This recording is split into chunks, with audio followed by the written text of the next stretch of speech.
de la Maestría en Proyectos para el Desarrollo Urbano. El día de hoy le damos la bienvenida a la doctora Gabriela Lía Lardín y me voy a permitir leer una muy breve semblanza de la doctora para dar paso a su presentación del día de hoy. Gabriela Lía Lardín es doctora en urbanismo por la Universidad Nacional Autónoma de México, es maestra en conservación del patrimonio y centros históricos por la Universidad Católica de Lovaina y arquitecta por la Universidad Iberoamericana, en donde es académica en el Departamento de Arquitectura, Urbanismo e Ingeniería Civil y miembro del Grupo de Investigación Dinámicas Territoriales y Bienestar.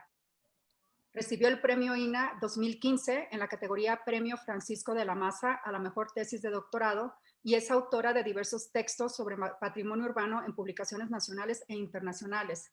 Trabaja como temas de investigación la historia urbana y la relación entre el patrimonio y el desarrollo urbano sustentable. Es importante también comentarles que la doctora Gabriela Lee fue coordinadora de esta maestría en años previos, por lo que estoy segura que tiene un gran aprecio no solamente por el programa, pero por muchos de quienes nos acompañan el día de hoy y que fueron estudiantes de este programa o que han a lo largo de sus carreras profesionales o académicas pasado por la Universidad Iberoamericana. Muchas gracias, Gaby, por tu presentación del día de hoy.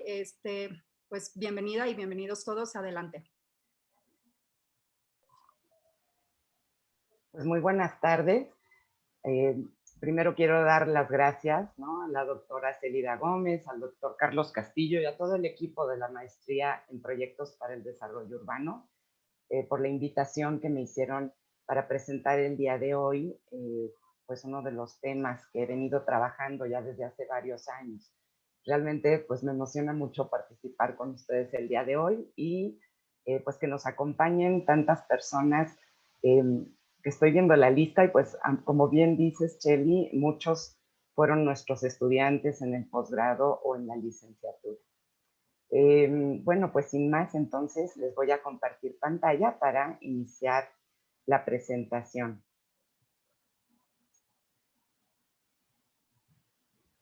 A ver.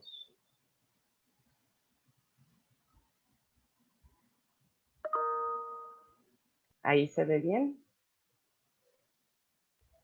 Sí, perfecto. Muchas gracias. Ok. Pero es que estoy quitando los letreritos que me aparecen del Zoom en la pantalla. Bueno, pues el título que le puse a esta charla es El paisaje urbano histórico, una herramienta para la gestión integral de la ciudad heredada. Y como subtítulo, pues algunas consideraciones que voy a ir mencionando para lograr entornos habitables y sustentables en el caso particular de México desde esta óptica del paisaje urbano histórico. Entonces, aquí voy a analizar las bondades de este concepto de paisaje urbano histórico, pues como una categoría de análisis que permite abordar de manera integral la conservación del patrimonio cultural y natural de distintas escalas que está presente en el contexto urbano. También hablaré un poco acerca de los criterios que han prevalecido hasta ahora para incorporar la conservación patrimonial en las políticas de planeación urbana en México y cómo éstas han resultado insuficientes para acotar y revertir el deterioro de nuestras ciudades. Y finalmente plantearé algunas alternativas para revalorar y conservar el patrimonio a escala urbana y territorial como estrategias para lograr entornos más habitables y sustentables. Entonces dividí mi presentación en estos 6 puntos. No me detengo en leerlos en este momento, puesto que quedarán como encabezados a lo largo de la presentación.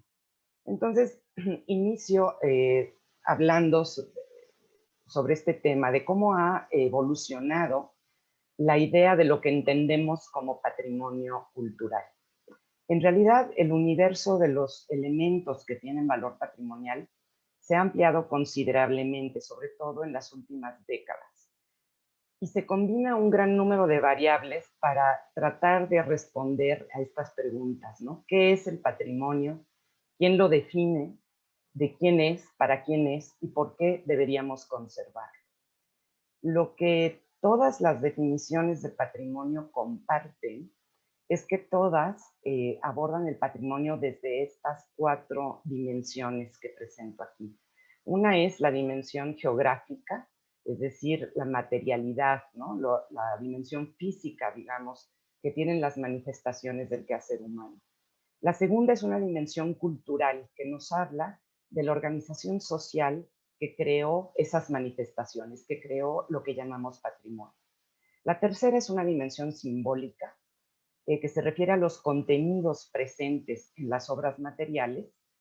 Y por último, tenemos una dimensión temporal, que es aquella que nos permite tener una continuidad histórica, ¿no? Es la que nos permite cuestionarnos sobre cómo nos apropiamos del pasado en el momento presente y cómo incorporamos ese pasado en lo que construimos a futuro, ¿no? En una proyección a futuro. Si yo les preguntara qué es el patrimonio, pues seguramente vendrían a su mente algunas de estas palabras que apunté en la parte de abajo. Todas estas fotos son de la ciudad de Cuenca, en Ecuador. Más adelante les voy a explicar por qué escogí este ejemplo. Hablar de patrimonio nos puede hacer pensar en monumentos o en inmuebles, o bien en el entorno de estos monumentos e inmuebles, o en los usos que tienen, o en los paisajes en los que se insertan, paisajes naturales o culturales, o bien la interpretación que podemos hacer de ellos. En las siguientes láminas, muy brevemente, les menciono las escalas o categorías de patrimonio que reconoce la UNESCO. La primera es el patrimonio cultural, ¿no? La UNESCO lo define como lo que tenemos derecho a heredar de nuestros predecesores y la obligación de conservar para las generaciones futuras. A partir de esta definición y de la Convención del Patrimonio Mundial de 1972, la UNESCO definió lo que llama la lista del patrimonio mundial, es decir, aquellos sitios o bienes que tienen un valor universal sobresaliente y que están repartidos en 167 países. En el caso de México tenemos 35 sitios inscritos en esta lista del patrimonio mundial y esta lista se va aumentando, ¿no? Conforme pasa el tiempo, conforme se aceptan nuevas postulaciones.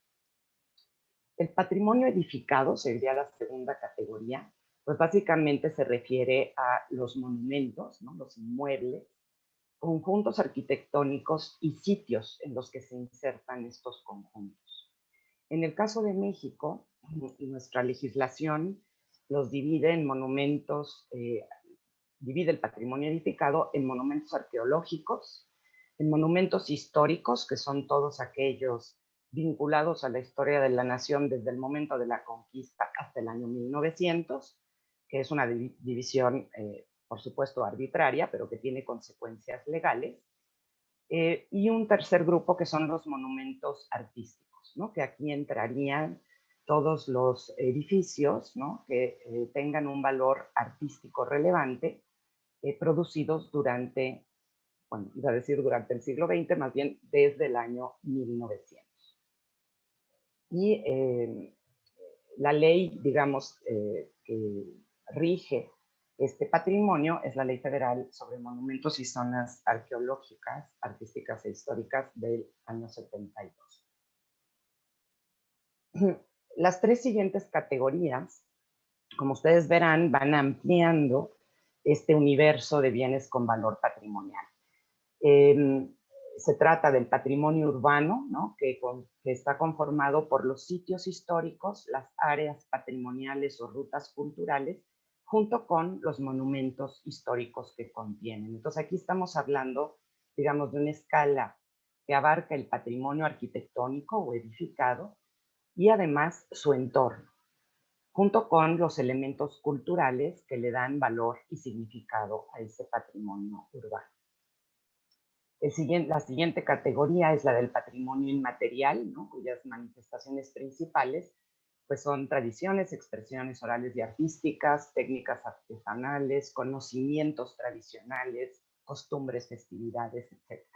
Y la UNESCO tiene también una lista especial para este patrimonio cultural inmaterial que se retoma en México, ¿no? En México tenemos 11 de estas expresiones culturales inscritas en la lista de la UNESCO y además hay un catálogo muy amplio elaborado por la Secretaría de Cultura, que registra casi 500 manifestaciones del patrimonio inmaterial.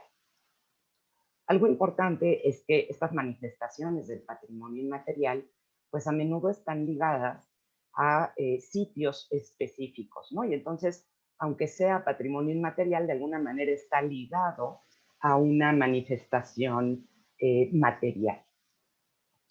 El último punto en esta lámina es la categoría de los paisajes culturales, ¿no? Aquellos elementos naturales que han sido transformados por el ser humano y que pueden abarcar desde parques y jardines hasta lo que se llama paisajes culturales asociativos, ¿no? Que están vinculados a prácticas religiosas, culturales o artísticas. Aquí también la UNESCO tiene una lista, un registro específico de paisajes culturales, y en nuestro país hay 2 de estos paisajes que tiene también registrados la UNESCO.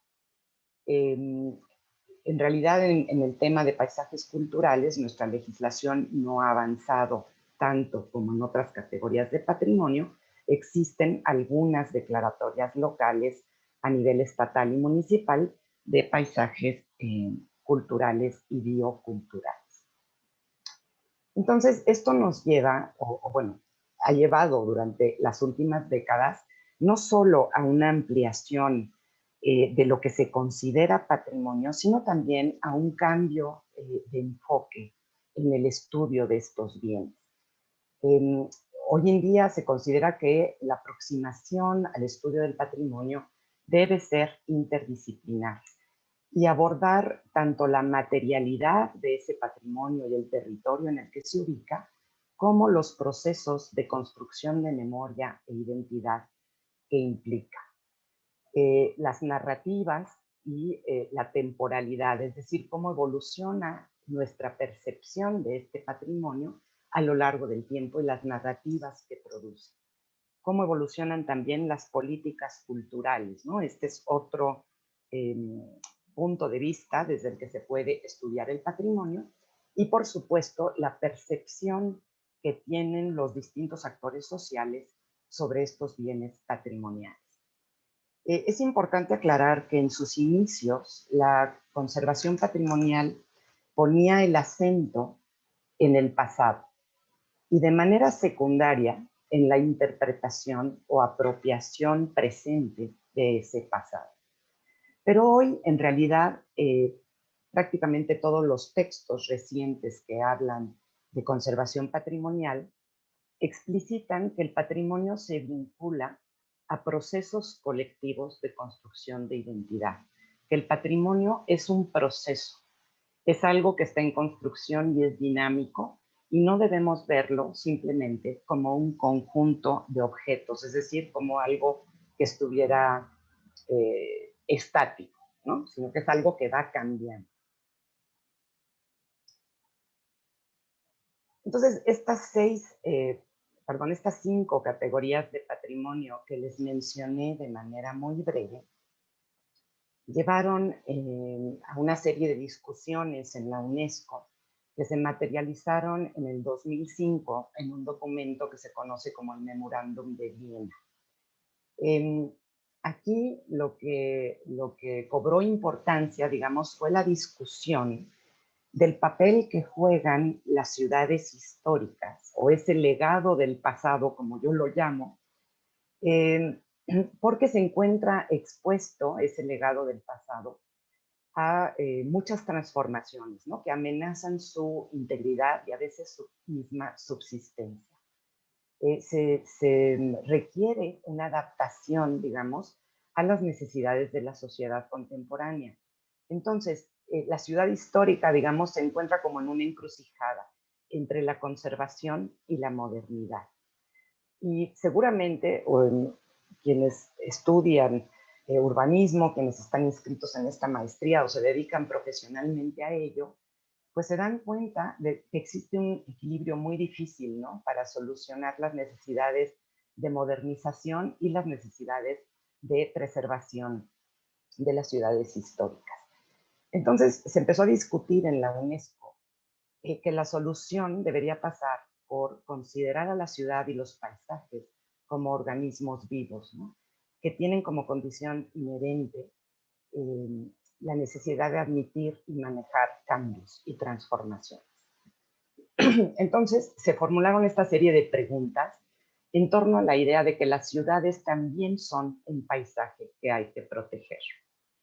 Que proteger en un contexto de creciente urbanización, muchas veces carente de planeación, en un contexto de fragmentación socioespacial, de deterioro del entorno urbano y del entorno natural, ¿no? En un contexto también de cambio climático que tiene repercusiones importantes en las ciudades. Y la gran pregunta era cómo rescatar los centros históricos que han perdido muchas de las funciones tradicionales que tenían dentro de la ciudad contemporánea. Cómo afrontar también los procesos de urbanización masiva y el turismo de masas, ¿no? Que le estaban provocando todos estos fenómenos básicamente al patrimonio urbano y a los paisajes urbanos y naturales y culturales, perdón. Entonces, el primer paso, digamos, fue la publicación de esto que se llamó el Memorándum de Viena y la siguiente recomendación que emitió la UNESCO en el año 2011 se llama Recomendación sobre el paisaje urbano histórico, ¿no? Que, digamos, aquí ya entro en materia realmente del tema central de esta exposición. Entonces, en esta recomendación, la UNESCO define el paisaje urbano histórico como la zona urbana resultante de una estratificación histórica de valores y de atributos culturales y naturales. Y esto trasciende la noción de centro histórico o de conjunto para abarcar un territorio y un contexto mucho más amplio. Se reconoce también en esta recomendación de la UNESCO que el patrimonio urbano, con todos sus componentes tangibles e intangibles, es un recurso clave para mejorar la habitabilidad de las áreas urbanas, para fomentar el desarrollo económico y la cohesión social en un mundo globalizado. Entonces, de alguna manera, esta definición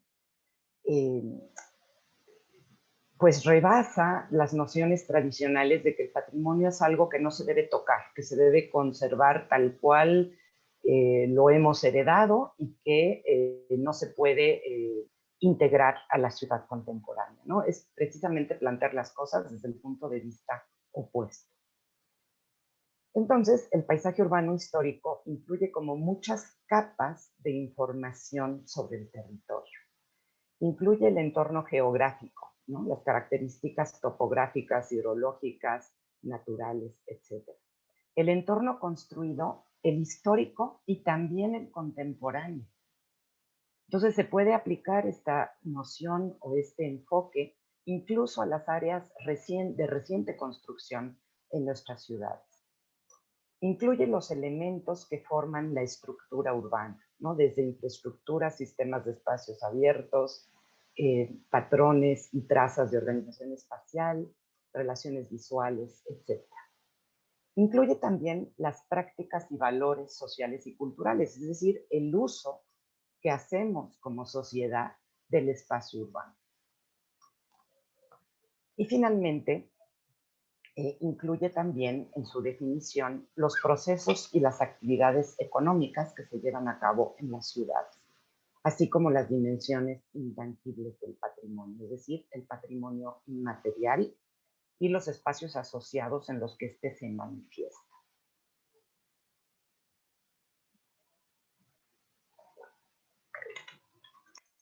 Un aspecto que me parece muy interesante de esta noción de paisaje urbano histórico es la relación que plantea entre la ciudad histórica y la ciudad contemporánea.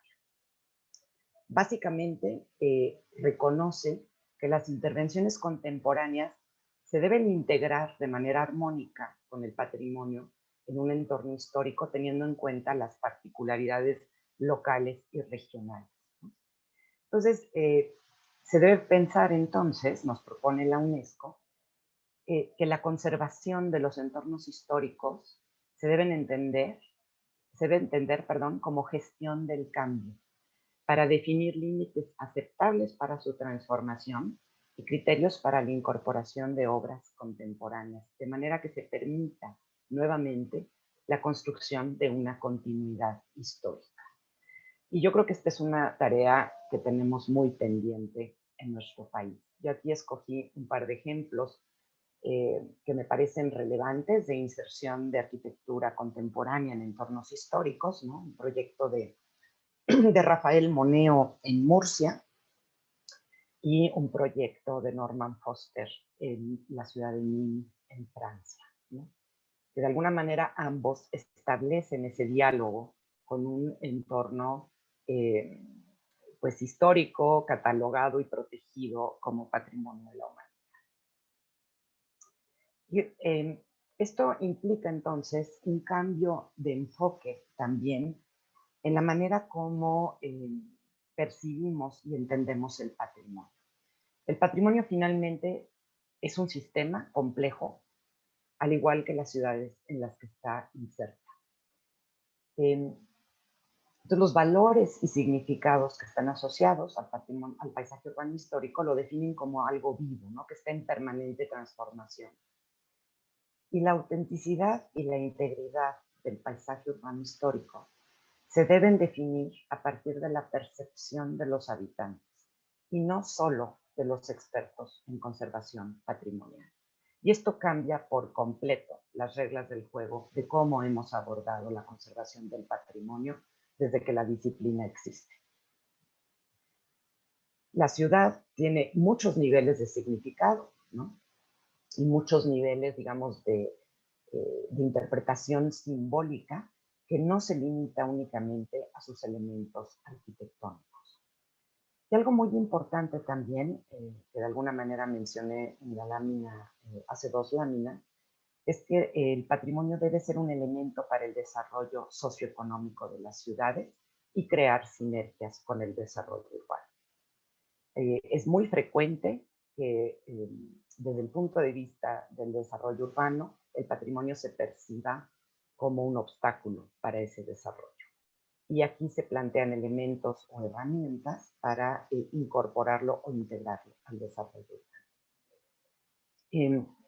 Y el último punto es que finalmente la ciudad histórica puede contribuir al desarrollo sustentable y por eso es muy importante incluirlo en instrumentos de planeación territorial y de desarrollo sustentable.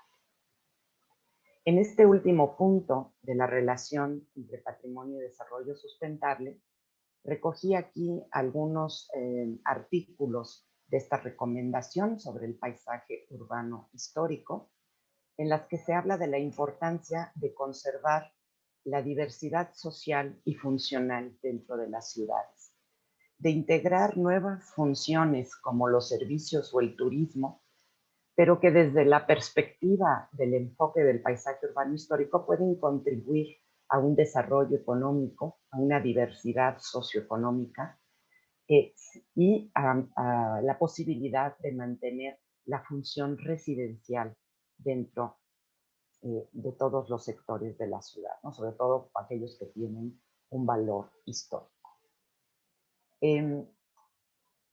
Igualmente, se menciona que todas las iniciativas para la conservación del medio ambiente deben dar cabida también al patrimonio natural y cultural como un recurso que es útil para el desarrollo sustentable.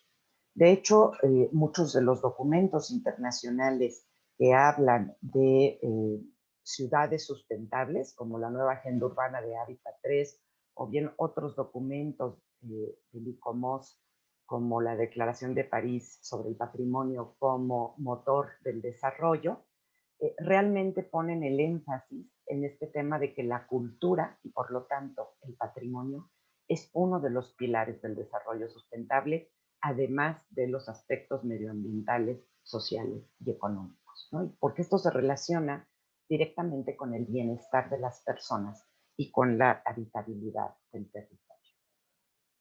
Entonces, aquí, digamos, les hice como una breve síntesis de lo que significa este término de paisaje urbano histórico. Pasaría yo ahora al tercer punto, que es el marco normativo que rige el patrimonio cultural en nuestro país, para ver dónde se inserta, o más bien dónde se podría insertar una legislación que considerara este enfoque del paisaje urbano histórico.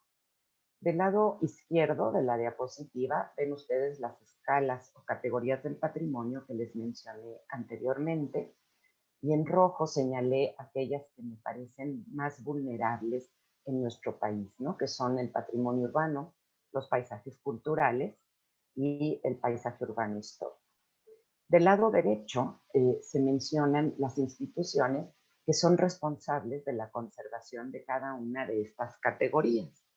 Entonces, así vemos aquí un listado de instancias federales, ¿no? Como la Secretaría de Cultura, que antiguamente estas funciones las tenía el CONACULTA, ¿no? Que estaba en la Secretaría de Educación. Ahora está en la Secretaría de Cultura esta responsabilidad de velar por el patrimonio cultural. El patrimonio edificado se divide su custodia entre el Instituto Nacional de Antropología e Historia, para todo lo que son monumentos arqueológicos e históricos, que quedan protegidos simplemente por su fecha de producción o de edificación, ¿no? En automático quedan protegidos por esta ley federal. En cambio, los monumentos artísticos, su salvaguarda depende del Instituto Nacional de Bellas Artes, que tiene una serie de catálogos de inmuebles con valor artístico, pero solo están protegidos aquellos que se mencionan en un decreto oficial, en el Diario Oficial de la Federación. Los que están simplemente catalogados no gozan de ese nivel de protección. Y bueno, además existen catálogos, digamos, por entidades, ¿no? Estatales y municipales. De igual manera, el patrimonio urbano, su custodia recae en el Instituto Nacional de Antropología, ¿no? En casi 200 zonas arqueológicas y 60 zonas de monumentos históricos en México, y también en instancias estatales y municipales. El patrimonio inmaterial le corresponde a la Secretaría de Cultura. Los paisajes culturales, pues simplemente hay algunos registros por entidad, pero no hay realmente un catálogo muy importante. Y el último tema, que es el del paisaje urbano histórico, pues todavía no figura en la legislación a nivel federal. Existen un par de antecedentes que pudieran aplicar al paisaje urbano histórico, que son, en el caso de la Ciudad de México, la ley recientemente abrogada del año 2000, que era la Ley de Salvaguarda del Patrimonio Urbanístico y Arquitectónico del Distrito Federal. En el 2015 se presentó en el Senado de la República un proyecto de decreto de ley de protección del paisaje histórico y cultural en México, al cual no se le dio seguimiento a este proyecto. Y recientemente, en octubre del 2020, la Ciudad de México promulgó una ley de patrimonio cultural, natural y biocultural para la Ciudad de México, que por primera vez incluye y menciona el paisaje urbano histórico como una categoría del patrimonio cultural material. Es muy reciente esta ley, apenas tiene unos cuantos meses, y lo que está pendiente, bueno, pues es que se promulgue el reglamento para poder aplicar esta ley, que se instale la comisión que la va a supervisar, digamos, que la va a implementar. Una cosa que me pareció muy interesante es que esta comisión es intersectorial, o sea, en ella están representados instancias del gobierno de la Ciudad de México que tienen que ver con áreas naturales, con actividades económicas, con movilidad, con cultura, es decir, se está abriendo el espectro, ¿no?, de los actores involucrados en la conservación o la tutela de este patrimonio. Y también estará pendiente ver la integración de esta nueva ley con las normas y las categorías preexistentes, ¿no? Porque yo ahí encontré, digamos, algunos desfases en las definiciones que propone esta ley en comparación con las definiciones que ya existían en otros instrumentos normativos. Es bastante complejo este asunto del marco normativo para la comprensión, para la conservación del patrimonio. Yo desde hace a lo mejor como año y medio he estado trabajando en hacer un compendio de los programas, los recursos de información y las normas y reglamentos que se aplican a las distintas categorías del patrimonio cultural y natural en nuestro país, ¿no? Que emitidas tanto por organismos internacionales y sus correspondientes capítulos en México y las entidades del gobierno mexicano. Entonces, todavía no sé muy bien cómo le voy a dar difusión a ese material. Aquí la imagen del lado derecho simplemente muestra la portada de ese trabajo que está en vías de desarrollo. Entonces, el cuadro que les mostré hace un momento, este cuadro, finalmente lo que nos da es una visión muy fragmentada del patrimonio. Con un marco normativo que me parece insuficiente para asegurar su conservación y una adecuada integración a su entorno. Una visión también que contiene muchos vacíos legales y también duplicidad de atribuciones, es decir, hay instancias cuyas atribuciones se enciman, ¿no? O sobre un mismo bien actúan diferentes instancias de gobierno y esto contribuye a veces a una cierta confusión. Hay un mayor riesgo, yo creo, para el patrimonio urbano y para los paisajes culturales, como ya les mencionaba, porque los criterios de catalogación son bastante heterogéneos y en el caso del patrimonio urbano, estos criterios de catalogación y valoración pues entran en conflicto abierto con los instrumentos de planeación urbana, de los cuales además forman parte de esas mismas normas, ¿no? Ahorita les explico un poquito más sobre ese tema. En todo caso, el paisaje urbano histórico todavía no está considerado en ese marco normativo y falta una integración intersectorial, ¿no? De todas las instancias de gobierno que tienen injerencia sobre el territorio de las ciudades. Eso lo quise un poco ilustrar con este par de imágenes que nos muestran el traslape de las áreas de conservación patrimonial en la Ciudad de México con las zonas de monumentos históricos en la imagen de la izquierda. Y también el hecho de que las áreas de conservación patrimonial parecería que fuera una categoría homogénea, cuando en realidad contiene una gran variedad de asentamientos, variedad en su origen, variedad en su nivel de conservación, variedad en la función que cumplen dentro de la ciudad el día de hoy. Entonces es un universo pues bastante complejo.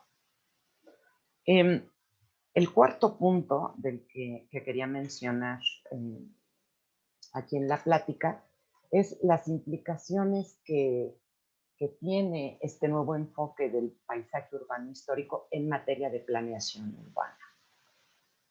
Recurro al ejemplo de la Ciudad de México para ilustrar que finalmente la planificación que hemos tenido para el desarrollo urbano en nuestro país ha sido una planificación normativa, ¿no? Cuyo objetivo desde la primera mitad del siglo XX era ordenar el crecimiento urbano y dotar de infraestructura adecuada a la ciudad. La realidad es que el crecimiento urbano se fue dando por fraccionamientos o por proyectos individuales que muchas veces resultaban inconexos, ¿no? Entonces, siempre había como un desfase, digamos, entre lo que pretendían los instrumentos de desarrollo urbano y lo que estaba ocurriendo en la realidad. Desde 1997, que se promulgaron los primeros programas de desarrollo urbano para la Ciudad de México, se incluyeron políticas de conservación patrimonial, ¿no? Que se especifican tanto en el Programa General de Desarrollo Urbano como en los programas delegacionales y parciales de desarrollo urbano, a cargo de la SEDUR. En el 2003, este Programa General de Desarrollo Urbano consignaba 180 sitios patrimoniales divididos o repartidos en 30 áreas de conservación patrimonial.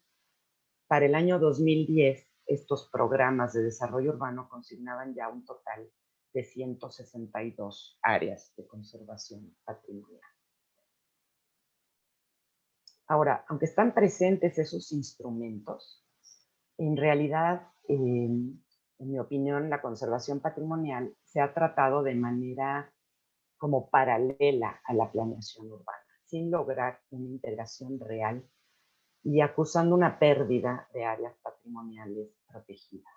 En las áreas de conservación patrimonial rigen una serie de normas que en términos generales nos indican qué es lo que no se puede hacer en esas áreas, pero no dan muchas indicaciones de qué es lo que sí se podría hacer.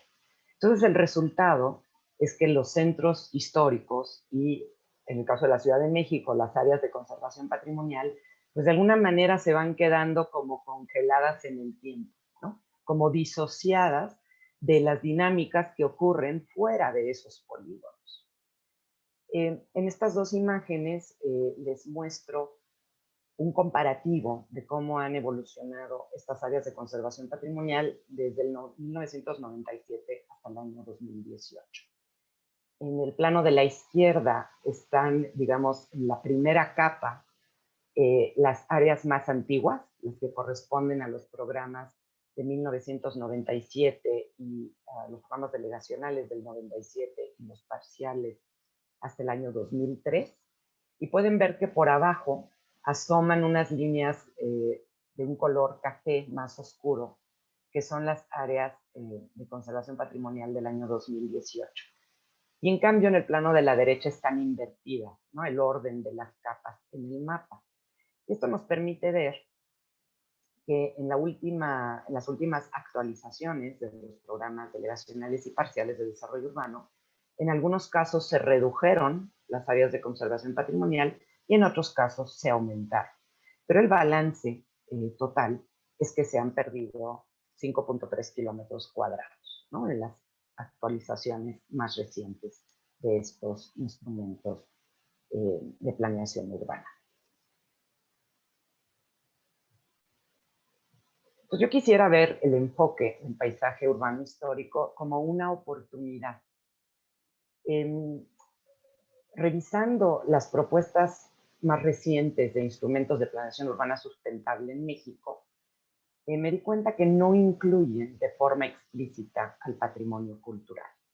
Me refiero, por ejemplo, al instrumento de los perímetros de contención urbana de la CONAVI o los lineamientos para la sustentabilidad urbana de Semarnat, que tienen la gran virtud de que por primera vez empiezan a relacionar los temas de forma urbana, forma del entorno construido, con características del entorno natural, de la dimensión económica, ¿no? Hablan de producción y consumo, hablan del perfil sociodemográfico de la población, hablan de temas de movilidad en este documento, pero no se habla del patrimonio cultural. Lo mismo pasa con el Programa Nacional de Desarrollo Urbano, ¿no? En algunos rubros sí aborda el tema del patrimonio, pero no queda claro cómo este puede contribuir al desarrollo urbano. En los documentos en donde sí encontré una oportunidad, aunque todavía no se menciona de forma explícita el patrimonio cultural, son en las guías metodológicas para la elaboración y actualización de programas de desarrollo urbano, programas municipales y programas para zonas metropolitanas o conurbación. Aquí, en la metodología propuesta en estos dos documentos, se plantea una participación ciudadana mucho más estructurada y amplia de la que contemplaban los programas de desarrollo urbano anteriores. Y también se parte de un diagnóstico mucho más completo e integral que abarca el entorno geográfico, el entorno construido, los procesos económicos, las características sociodemográficas, los usos del espacio público, que son todos estos elementos que forman parte del paisaje urbano histórico.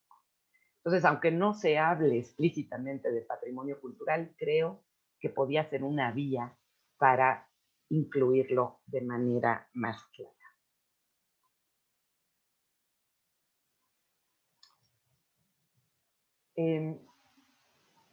Ahora, ¿cómo se aplica este asunto del paisaje urbano histórico, ¿no? Vamos a suponer que queda claro cuál es el enfoque, cuáles son, digamos, los objetivos y los lineamientos que propone la UNESCO, pero queda la gran pregunta de cómo se puede aterrizar esto, cómo se puede aplicar ya en la realidad, ¿no? Entonces, la UNESCO propone a través de, hasta ahorita tienen publicados 2 manuales, cuyas imágenes les muestro en la parte inferior de la pantalla, del 2013 y del 2015, propone una serie de herramientas, ¿no? Una especie de caja de herramientas, la llama, para poder integrar el patrimonio en los instrumentos de planeación. Como herramientas mencionan la participación ciudadana en todos los pasos de la planeación, ¿no? Al elaborar diagnósticos, a través de consultas, en la difusión, digamos que lo que quieren promover es un empoderamiento de la comunidad y de los actores sociales. Otra herramienta sería la investigación, otra los propios instrumentos de planeación urbana, la normatividad, la utilización de indicadores y los instrumentos financieros. Pues proponen como una canasta, una serie de posibles instrumentos financieros. Y de manera paralela, la UNESCO propone como 7 etapas para llevar a cabo la aplicación de este enfoque del paisaje urbano histórico. Aquí les puse la lista de las 7, pero me voy a detener en las que marqué en rojo, que me parece que son las que mayor discusión podrían generar, ¿no? O que de manera más urgente se tendrían que instrumentar en el caso de México. El primero es los recursos, ¿no? Establecer, poder elaborar un inventario de los recursos naturales y culturales, para después, como segundo punto, poder identificar cuáles son los atributos y valores que tienen los elementos reseñados en ese inventario. Primero es conocer qué tenemos y después tratar de asignarle valores para poder jerarquizar ese inventario. El tercer punto se refiere a la vulnerabilidad, poder evaluar la vulnerabilidad del patrimonio ante toda una serie de dinámicas que lo afectan. Los puntos 4, 5 y 6 se refieren a la planeación, ¿no? Digamos, a los procesos de planeación para poder lograr la integración del patrimonio en los instrumentos de desarrollo urbano, ¿no? Entonces, tienen la etapa de planeación, de jerarquización y de ejecución. Y el último punto se refiere a la evaluación. ¿Cómo podemos evaluar los impactos y los resultados de una política de este tipo, de instrumentos de planeación urbana de este tipo, mediante los indicadores apropiados? Entonces, estos 4 puntos que les mencionaba son los que voy a desarrollar un poquito más. Para hacer un inventario de recursos naturales y culturales, pues la primera tentación, ¿no? Y tal vez lo más lógico, es recurrir a los catálogos y registros que ya están elaborados por instancias oficiales, ¿no? Los catálogos del INA, del INBA, de la Secretaría de Cultura, etc., que pueden ser listados, mapas o fichas, dependiendo de la categoría de patrimonio, la información es más completa o más escueta. Pero la segunda parte, ¿no? El segundo elemento para poder elaborar este inventario, consiste en la elaboración de cartografías participativas a través de mapeos colectivos, de mapas mentales, de encuestas, de toda una serie de instrumentos que permitan recoger la opinión y la percepción de todos los actores sociales. Entonces, un punto que realmente subraya la UNESCO es que la construcción del patrimonio tiene que ser una acción colectiva que implique la participación de todos los actores sociales. Entonces, esto implica primero reconocer o identificar quiénes son esos actores, qué papel juegan en el territorio, cuáles son sus intereses, cuáles son las actividades que desarrollan. Entonces, va mucho más allá que simplemente convocar a una consulta pública. ¿Sí? Y esto es lo que permitiría construir realmente un inventario. Cuando hacía este ejercicio con mis alumnos en el curso optativo de la maestría, les decía, ahorita no se pregunten mucho si algo les parece valioso o digno de incluir en un inventario porque tiene un valor histórico o porque tiene un valor económico, simplemente todo lo que crean que es valioso. Ya después vamos a ver cuáles son los valores que se le pueden atribuir. Aquí les puse como ejemplo una impresión de un mapa de un sitio web que se acaba de publicar, que se llama Cartografías del Patrimonio, que es un proyecto que se elaboró con financiamiento del FONCA por académicas, me parece que de la UAM y de la UNAM, que junta la información que estaba muy dispersa, ¿no?, entre los catálogos de las diferentes instancias oficiales.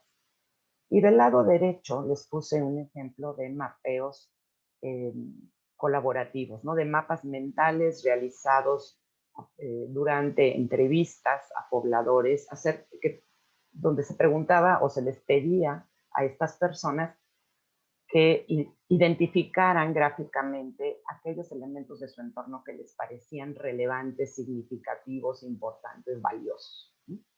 Y cómo tanto las cartografías participativas como las cartografías, digamos, oficiales, se pueden unir en una misma base cartográfica para poderse comparar, que es el ejercicio de los tres mapas de colores que ven del lado derecho, ¿no?, que de hecho es un ejemplo de lo que había yo trabajado en mi tesis del doctorado, ¿no?, donde se unían planos que recogían información urbana, ¿no?, de los programas de desarrollo urbano con la información proporcionada por habitantes de estas demarcaciones, en un caso de estudio en el estado Madero.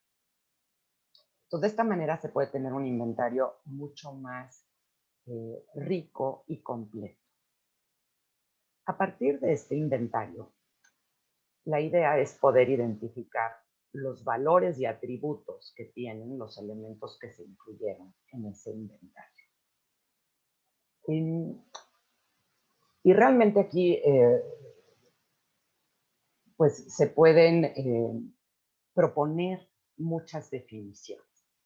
En la columna del lado izquierdo, yo recogí aquí una lista que proponen unos autores ingleses, Bond y Worthing, que hicieron una recopilación de los valores que en su opinión eran aplicables para edificios históricos. Y podrán ver ustedes que aquí se combinan temas de valor estético, de valor arquitectónico, histórico, que a lo mejor nos resultan más evidentes, pero también aparecen valores económicos, por ejemplo, recreativos, sociales, conmemorativos, simbólicos, hasta ecológicos y ambientales.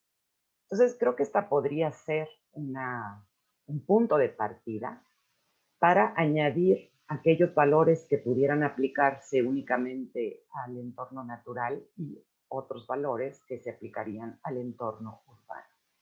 Entonces, si a cada elemento que se consignó en el inventario se le puede relacionar con uno o varios de los valores que aquí se proponen, se puede hacer una especie de mapeo, ¿no?, por cada tipo de valor identificado, que es el ejercicio que está plasmado en el mapa del lado derecho, que es un ejemplo de un caso de estudio en el barrio al sur de la Alameda, que elaboraron alumnos de la maestría en proyectos para el desarrollo urbano. Y un siguiente paso es determinar cuáles atributos o componentes del entorno son representativos de esos valores. Por ejemplo, si tenemos un inmueble al que le atribuimos un valor histórico, ¿en qué partes de ese inmueble estamos viendo ese valor histórico? ¿Es solo en la fachada o todavía se conservan los interiores, por ejemplo? Si consideramos que una calle tiene una forma, un conjunto homogéneo y determina un cierto carácter para un barrio, ¿en dónde estamos viendo esos valores? En la altura de los edificios, en la escala, en las características arquitectónicas de las cintas de fachadas. O sea, es como otro nivel de análisis, no nada más atribuir los valores, sino tratar de entender en qué atributos o componentes están representados. Y esto permite entonces empezar a jerarquizar los elementos con valor patrimonial. El mapa que les ponía yo aquí del lado derecho, ven que tiene muchos colores, ¿no? Los colores corresponden a una simbología que se refiere a los valores que le atribuían los estudiantes que hicieron este estudio. Pero si después los juntamos, digamos, en otra capa en el mapa que nos muestra dónde se concentra la mayoría de estos valores relacionado con la concentración o la intensidad del color azul en este ejemplo, podemos ver que dentro del barrio pues hay zonas donde hay una mayor concentración de estos valores, ¿no? Entonces eso ya nos da una herramienta para poder intervenir en la zona, ¿no? O nos plantea ciertos criterios que tenemos que tomar en cuenta para elaborar estrategias de intervención. Entonces, me parece que hay mucho que trabajar en este tema de la valoración del patrimonio. Pero esto podría ser una pista de por dónde empezar. Otro de los elementos, otra de las etapas que quisiera comentar de manera más extensa es la que tiene que ver con la vulnerabilidad del patrimonio, ¿no? El patrimonio puede ser vulnerable pues ante fenómenos naturales, ante el cambio climático, ante las propias dinámicas de transformación urbana. Al considerar qué tan compatibles son los usos de suelo que se requieren en la ciudad con las características de los elementos patrimoniales, ya sean edificios, el espacio urbano o entornos naturales, ¿no? Hay una especie de capacidad de carga, digamos, ¿no? Hay inmuebles, por decir, que si están constituidos por una estructura de muros de carga, pues es difícil pensar en plantas flexibles abiertas, ¿no? Al meter un uso que requiriera de ese tipo de espacios, pues probablemente estaríamos poniendo en peligro todavía más ese elemento patrimonial. Y otra vulnerabilidad es ante las dinámicas socioeconómicas, ¿no? Para ilustrar estos puntos, escogí aquí unas imágenes que hablan de las zonas donde se concentra el mayor número de proyectos de desarrollo inmobiliario en la Ciudad de México, que pueden ustedes ver que se concentran al poniente, centro y poniente de la capital. Otro mapa que muestra fracturas en el subsuelo, ¿no? Que pues esa es otra vulnerabilidad muy inmediata. Estos planos que venían del Atlas Nacional de Riesgo me parece que ya no están disponibles en línea, pero lo estuvieron justo después del sismo de 2017. Y la última imagen es un montaje, ¿no? De una vista de una pintura antigua de Venecia con al fondo uno de estos enormes cruceros que por suerte apenas hace un par de semanas finalmente se prohibió su acceso a la laguna de Venecia, ¿no? Que es un poco la amenaza de este turismo de masas en un entorno que no está preparado para recibir esa cantidad de gente o barcos de este tamaño.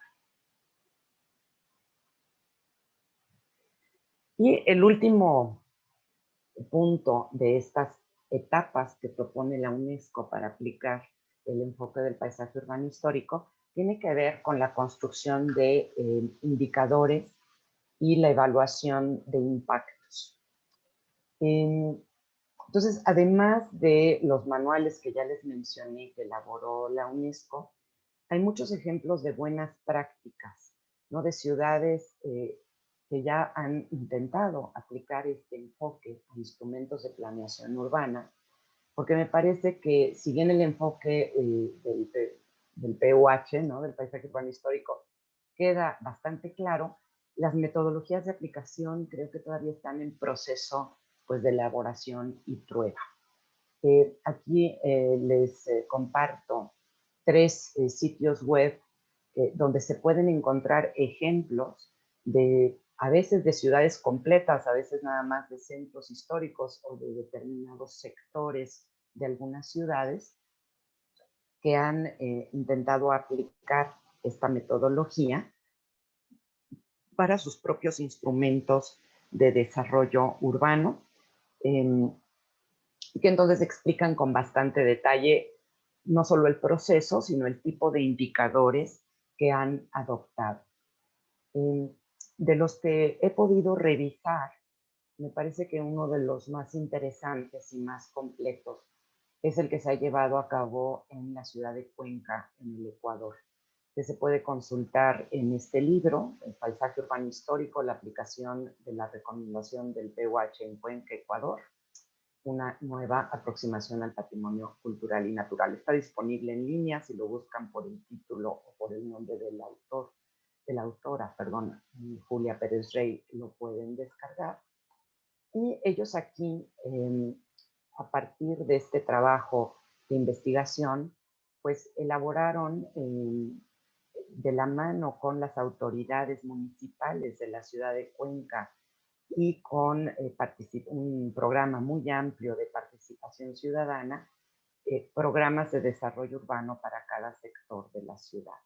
Y su metodología estaba dividida en 3 fases, ¿no? Primero una de diagnóstico, en la que reconocían el componente territorial, el componente patrimonial y el componente que ellos llamaban perceptivo, ¿no? De cómo las personas perciben su entorno, para elaborar toda una serie de capas cartográficas sobrepuestas que les daban pues un panorama muy completo de las dinámicas que estaban ocurriendo en este territorio. A partir de ese diagnóstico, se dieron a la tarea de identificar lo que llamaron unidades de paisaje, es decir, zonas o distritos de la ciudad que compartían características semejantes, para finalmente elaborar fichas para cada una de estas unidades de paisaje que permitieran reglamentar o normar la intervención en cada una de estas áreas, considerando los elementos del patrimonio cultural y natural. Entonces, ciertamente no es el único ejemplo, pero me parece que es uno de los más importantes, por lo menos de los que tengo conocimiento hasta el momento. Otro elemento, otro insumo importante son las herramientas de valoración multicriterio. En particular, digo, aquí les puse la lista de algunos que he revisado, no voy a entrar en mayor detalle, pero hay un par de artículos de investigadores italianos que han ido construyendo lo que llaman indicadores de bienestar a partir de un índice de bienestar social y equidad que realiza el gobierno de Italia. Y dentro de las dimensiones que se abordan, las dimensiones del bienestar sustentable y equitativo, está el paisaje y el patrimonio cultural. Y entonces a esto le asocian indicadores numéricos. Algunos los llaman indicadores objetivos, otros son indicadores subjetivos, pero que permiten empezar a comparar el bienestar que aporta el patrimonio y el cultural y los paisajes culturales, en este caso, los pueden comparar con los beneficios o el bienestar que aportan todas estas otras dimensiones, la del medio ambiente, la de salud, la del bienestar económico, etcétera, etcétera. ¿Sí? Entonces, creo que esta es la vía realmente para poder, pues poder medir, ¿no? Qué tan beneficioso puede ser para los habitantes de una ciudad el que se integre el patrimonio cultural y natural a la planeación de sus ciudades.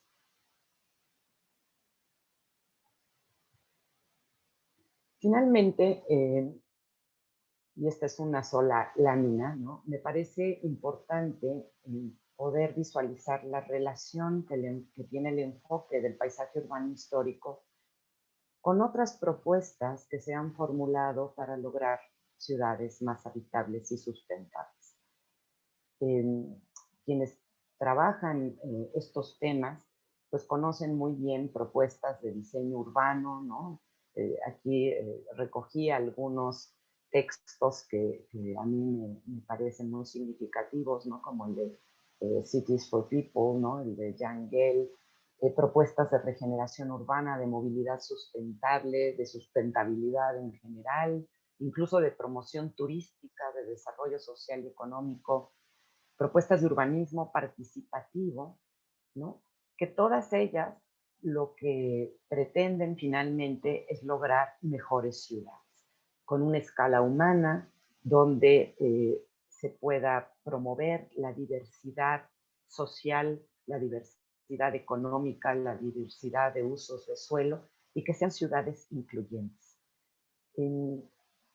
Cuando hablaba yo de hacer un inventario de bienes culturales y naturales, o de recursos naturales y culturales que propone la UNESCO, me acordaba mucho de los textos de Nan Elling en su libro The Good Urbanism, ¿no? Ella habla de hacer una relación de los bienes del lugar.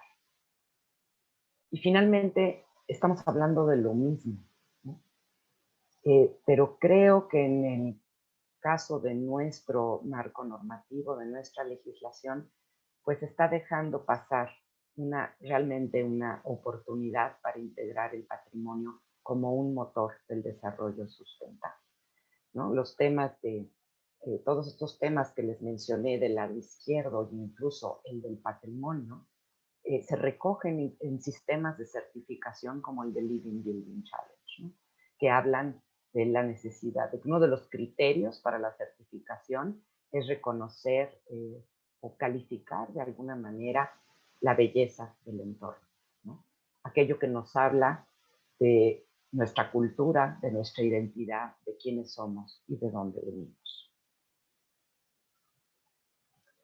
Entonces, como conclusiones, apunté aquí algunas, ¿no? Este enfoque del paisaje urbano histórico me parece que implica replantear la manera como se va a abordar la planeación urbana a futuro. Reconozco que hay varias iniciativas, tanto gubernamentales como de la sociedad civil, que ya promueven una agenda más incluyente, más participativa, pero que todavía no acaban de integrar de manera clara el tema del patrimonio. Yo creo que es esencial mantener vivo y habitado el patrimonio. No es una pieza de museo, es parte del entorno en el que vivimos. Y tenemos que favorecer su apropiación, su reconstrucción y dotarla nuevamente de significado. Entonces yo creo que resulta urgente, y esto se lo he escuchado decir a casi todos los ponentes que ustedes han invitado a este ciclo de conferencias, que urge construir una visión de ciudad a futuro, pero considerando el papel que deseamos en esa ciudad futura para la ciudad heredada. Pues con esto terminaría mi intervención. Muchas gracias por su atención. Muchísimas gracias, Gaby. Excelente presentación. No se escuchan los aplausos, lamentablemente, pero de seguro, exactamente. Los veo. Se ven, se sienten. Y bueno, ya nos han hecho varias preguntas muy interesantes que quisiera compartirte. Una de ellas dice lo siguiente, Gaby.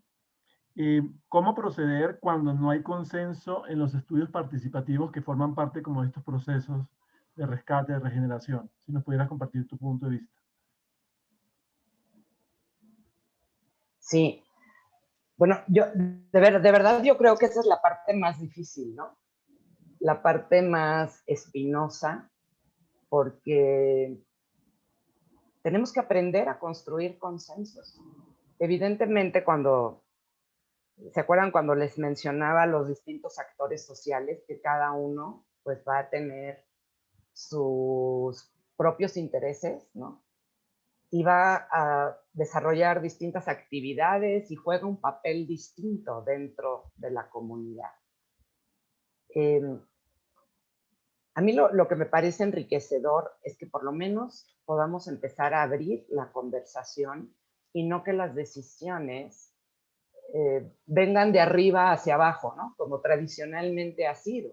Tienes por acá a un experto o a un técnico que te va a decir cómo debes hacer las cosas, cómo debe ser tu ciudad.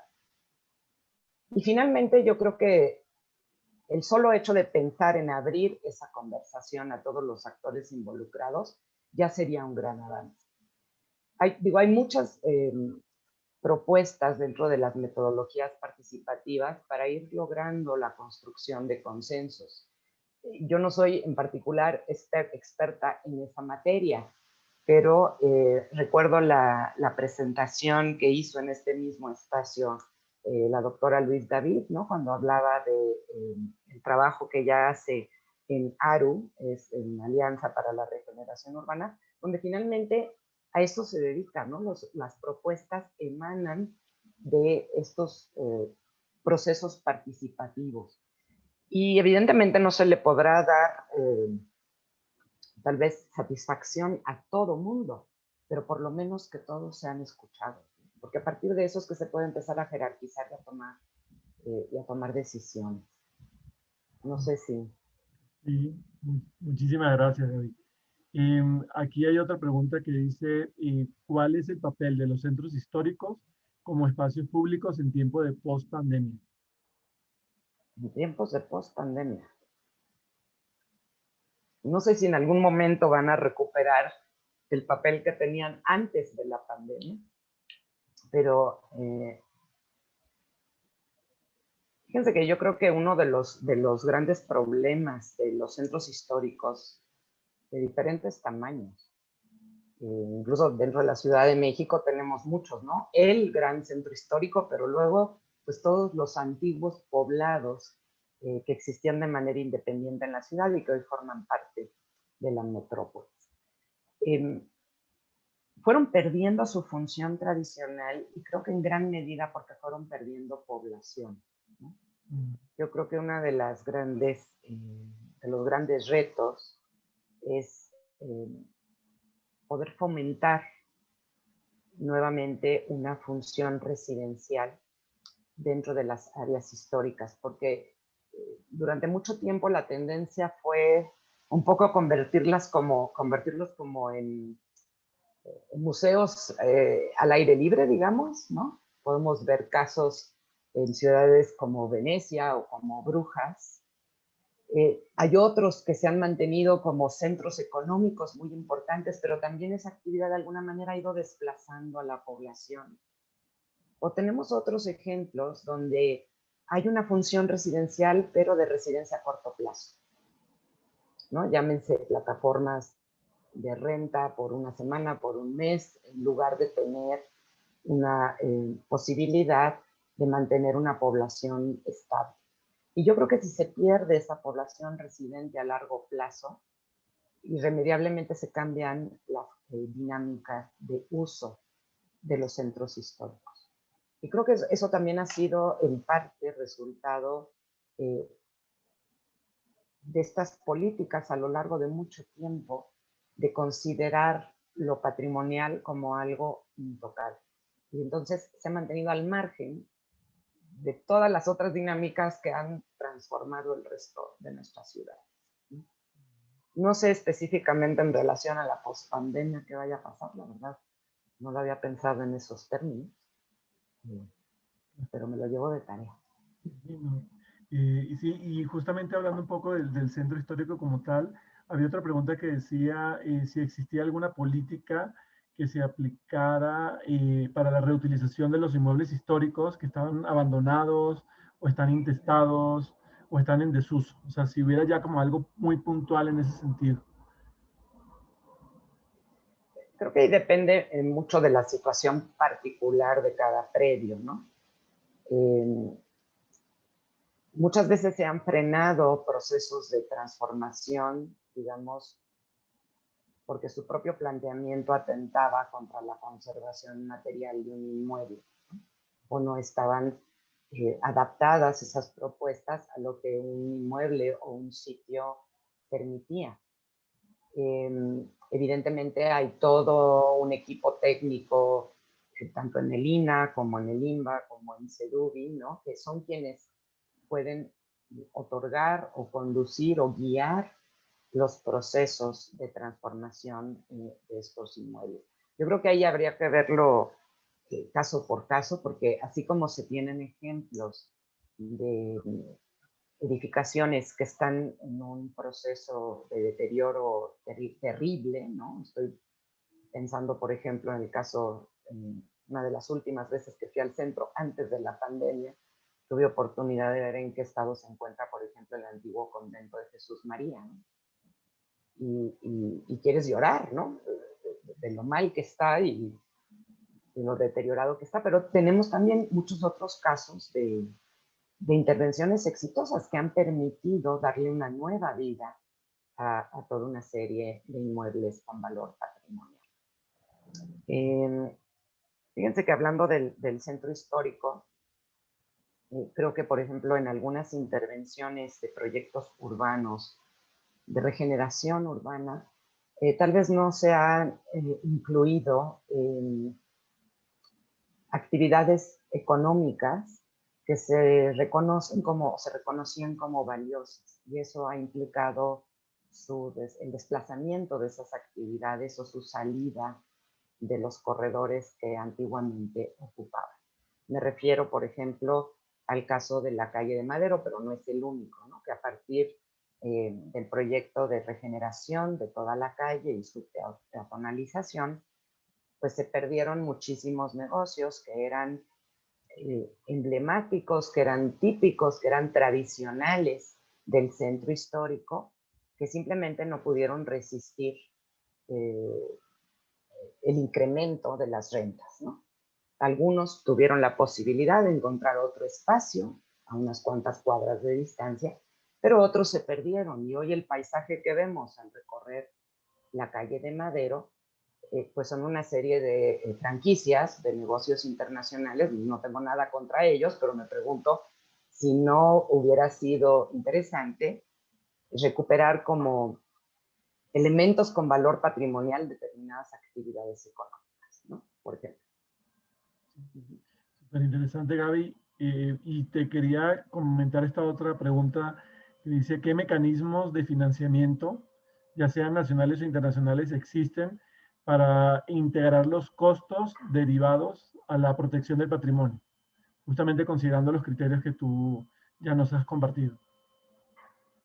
Mira, algunos de las herramientas que propone la propia UNESCO ya se han explorado incluso en México, ¿no? A ver, estoy tratando de retomar la listita que les había compartido,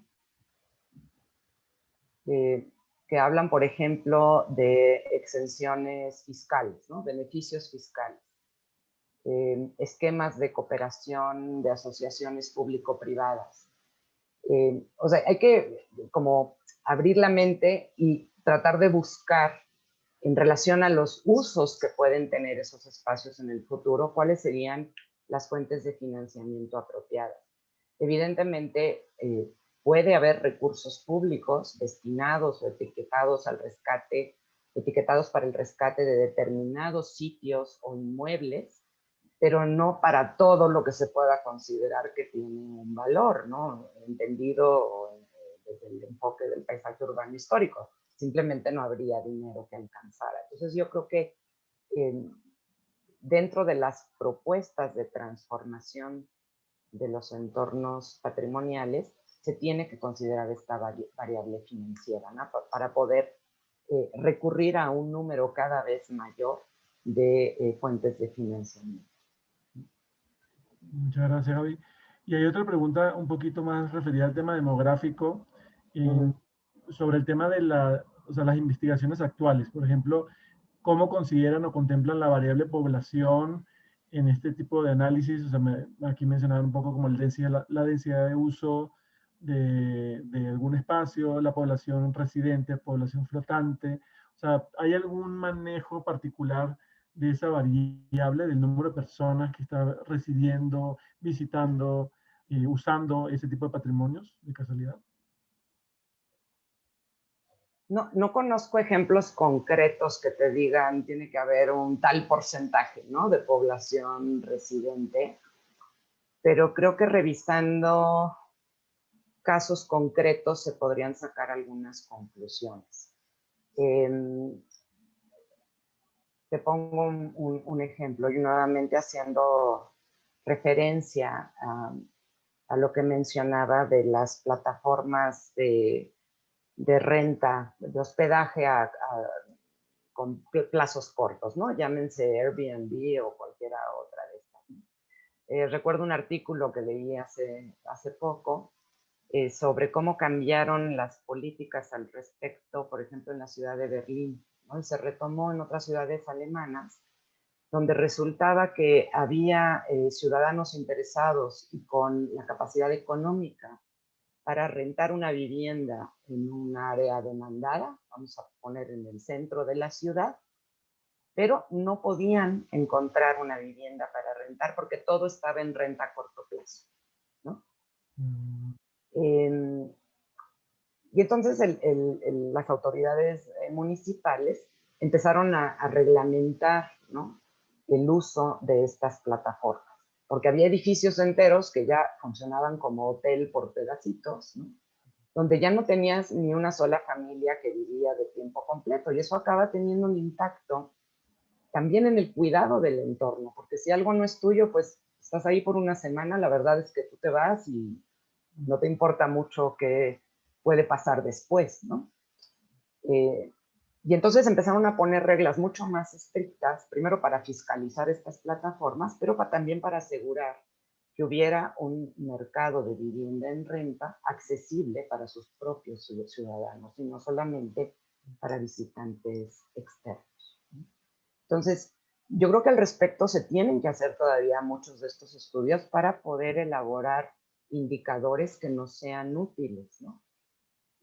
Digamos que yo creo que es una vía abierta de investigación, ¿no?, en la que todavía falta mucho por definir. Y ojalá esto sea, pues, del interés de muchos estudiantes que se puedan sumar, ¿no?, a través de sus investigaciones y propuestas y trabajos para tratar de integrar este enfoque del paisaje urbano histórico, porque creo que realmente es totalmente compatible, ¿no?, con las propuestas que tienen como objetivo el desarrollo urbano sustentable. Gracias. Y la última pregunta sería, ¿qué proyectos de regeneración urbana y de integración patrimonial mexicanos recientes podemos referir y que podamos estar orgullosos de ellos, que sean referencia? Uy, qué difícil pregunta.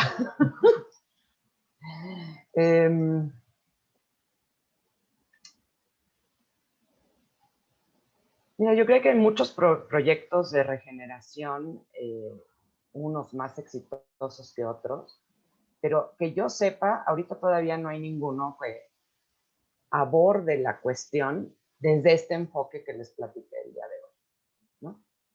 Creo que la prueba es que apenas se está empezando a mencionar el término del paisaje urbano histórico, más allá de pláticas como la que estamos teniendo el día de hoy, o de cursos o seminarios, ¿no? Y la primera muestra es esta ley que se promulgó para la Ciudad de México en octubre del año pasado.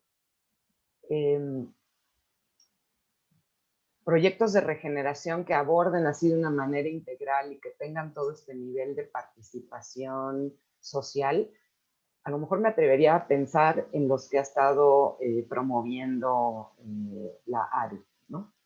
Proyectos con un carácter mucho más local y acotado a ciertas comunidades en torno a determinados espacios públicos. Creo que es lo que me atrevería a decir por el momento. No, muchísimas gracias, Gaby, por tu tiempo, por la excelente presentación.